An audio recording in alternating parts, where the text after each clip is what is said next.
Israel is a racist state. It's a racist state because my Jewish friend Rebecca, who has never been to Israel, has... Point of order. Whoa. Excuse me. I must intervene here. You cannot have that sort of language in the council chamber in a public meeting. It may or may not be your view, but I don't think it's one that we actually wish to hear in this meeting. I'm going to have to start my time again, I'm afraid. This is the whole point. By all means, but can you just watch what you say? Because I will come in again.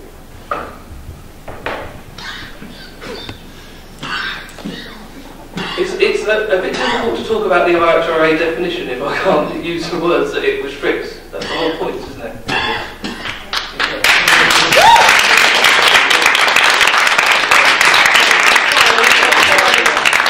Undemocratic.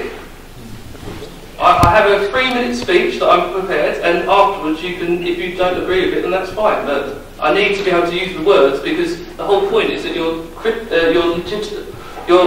limiting my right to speak. Mr. Cochrane, this council does not tolerate racist behaviour of any sort whatsoever. Israel's a racist state. Yeah, well said. Yeah. When you need to make your statement, in that statement, please refrain from any racist comments. Thank you. Okay. I think so we can move this along, I'll use the phrase Israel is a state and people will know what I mean. Is that okay? Yeah. Thank you. I'll start with my 3 minutes. Israel is a state. It's a state because my Jewish friend Rebecca, who has never been to Israel, is allowed the right to return there. But my Palestinian Belle, whose family were ethnically cleansed from Palestine, is denied that right. Israel is a state because there are over 65 laws discriminating against Palestinians. And Israel is a state because it explicitly says in its new nation-state law that the right to self-determination is exclusively for the Jewish people and is denied to Palestinian citizens. Now, are we saying that all Israelis are racist? No, definitely not. In fact, some of the best campaigners for Palestine are Israelis. What we are saying is that racism is an integral part of Israel's project, which relies on the expulsion, subjugation and exclusion of the Palestinians. Now, of course, Harlow Council Can I interrupt you? You are allowed 3 minutes to talk about the petition. Yes, sir. And the petition specifically asks about Harlow Council adding a caveat to the IHRA petition definition. This is a speech about your feelings about Israel and Palestine. Can you restrict yourself to comments about this petition, please? Thank you. Wait. Funnily enough, the next line is going to go on to exactly that. It's just hard when you're constantly interrupted. I thought we lived in a democracy. Sorry about that. Now, Harlow Council is of course free to disagree with us. But what you're not free to do is call us anti-Semitic for challenging Israel's racism. The campaign against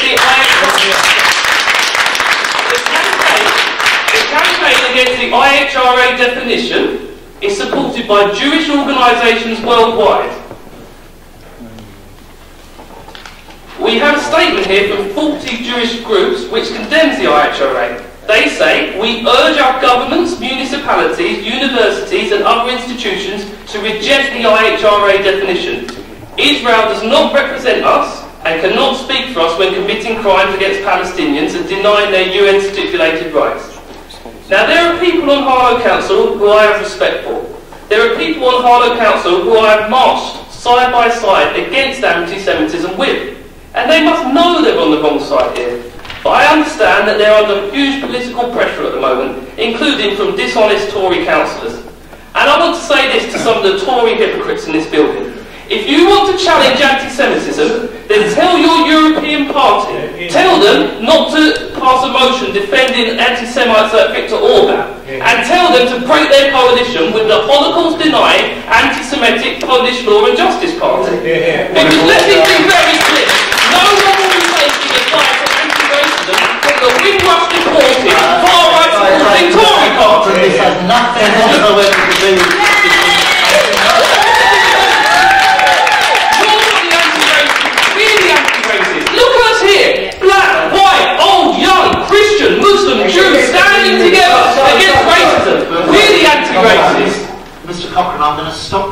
I'm going to give you an answer to the petition that you supplied. I'm not going to entertain some of the comments you made. This is not a space for a speech about Israel. It's a space for a speech on the petition. Let me have my 3 minutes on the petition. Can I make quite clear? You're meant to be summarising what is in the petition. I had a 3 minute summary, but it's turned into 10 minutes and I get interrupted. Well, I'm on my final line now anyway, so it'll probably be interrupted 10 times, but I might as well finish. You're letting him 3 minutes he's allowed. Yes, but 3 minutes without interruptions. Just talk over this. Carry on, Adam, we're listening. Yeah, I'll finish. As I said, if you see us here today, black, white, old, young, Christian, Muslim and Jew, united, standing together, we're the ones that actually fight against anti-Semitism. We're the ones you actually see on the streets against anti-Semitism. But we're also the ones that take to the streets for Palestine. When I march arm in arm with my Jewish brothers and sisters, and we say 1, 2, 3, 4, occupation no more, 5, 6, 7, 8, Israel is a racist state.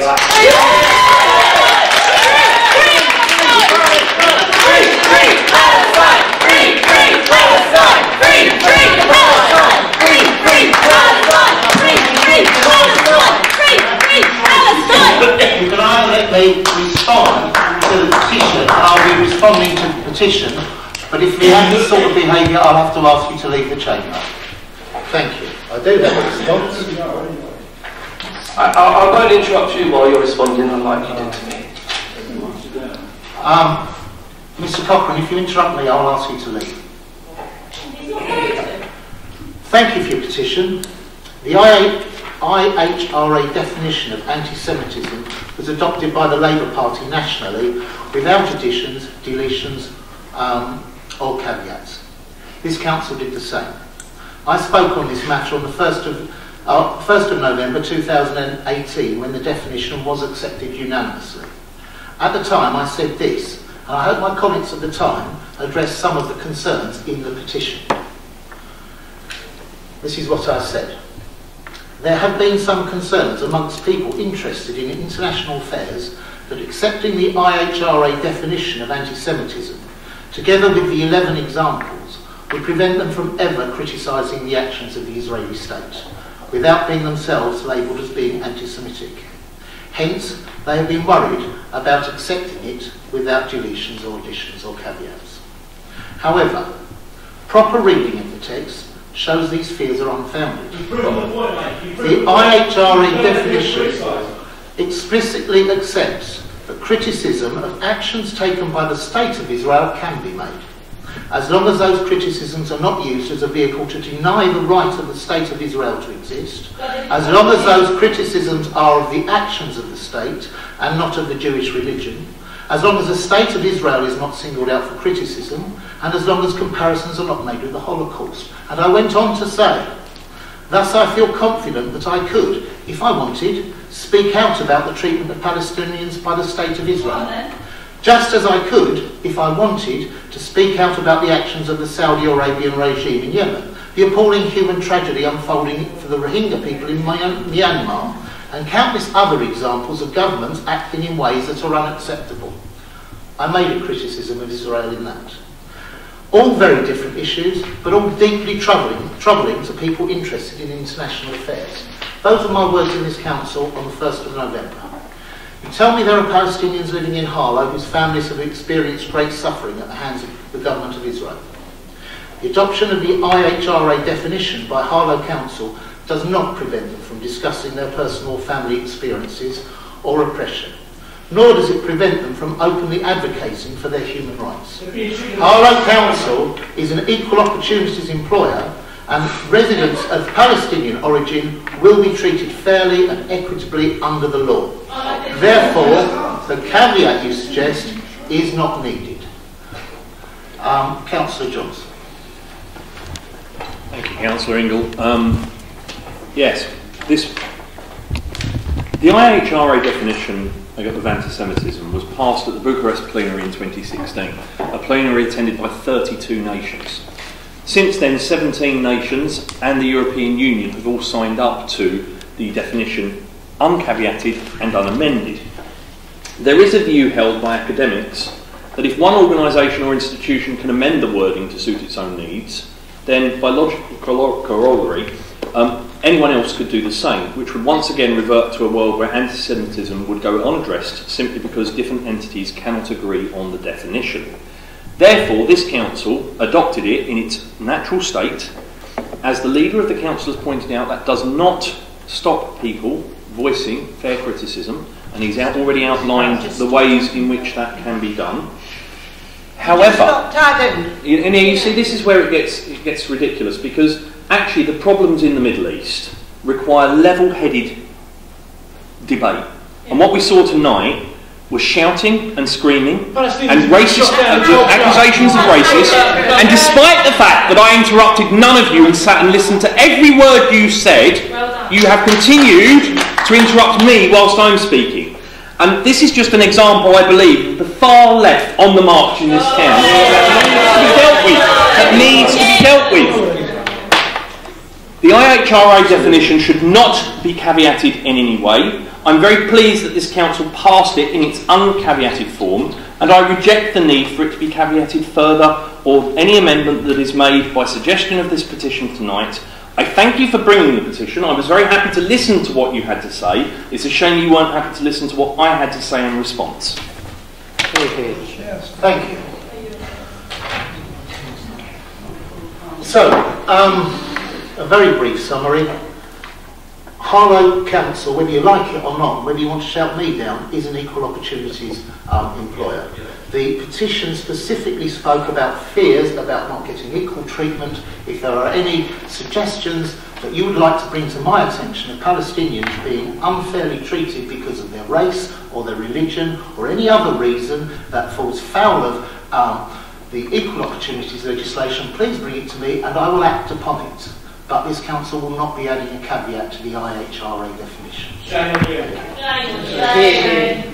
Israel is a racist state. And at that point, I'm going to ask you to vacate the chamber. Free Palestine! Free Palestine! Free Palestine! Free Palestine! Free Palestine!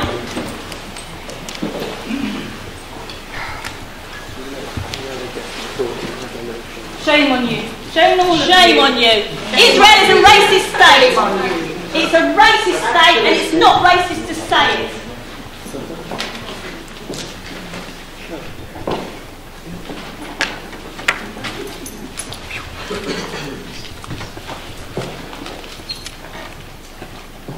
Stop. Could you sorry button on the I'll do it before we go. And don't forget your clock. No, that's ours. That's your clock.